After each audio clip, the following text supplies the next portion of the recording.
நம்ம மனசும் உடம்பும் ஒரு நியூ இல்லைன்னா டிஃபிகல்ட் சுச்சுவேஷனை எப்படி ஹேண்டில் பண்ண முடியாட்டி அதை ஸ்ட்ரெஸ்ன்னு சொல்லுவாங்க.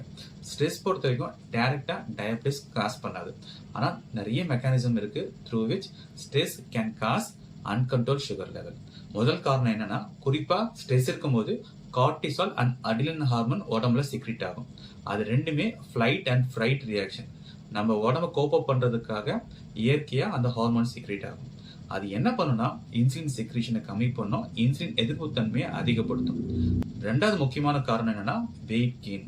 அது இன்சுலின் எதிர்ப்பு தன்மை மூலியமா உங்களோட உடல் பருமனத்தை அதிகமாக்கும்.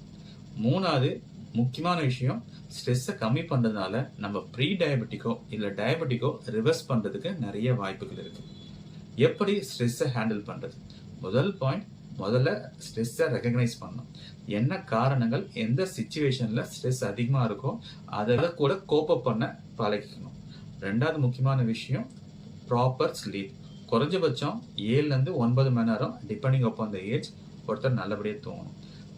மூணாவது விஷயம், மைண்ட்ஃபுல் மெடிடேஷன். யோகா இல்லைன்னா ஆசனாஸ் பண்றது நல்லது.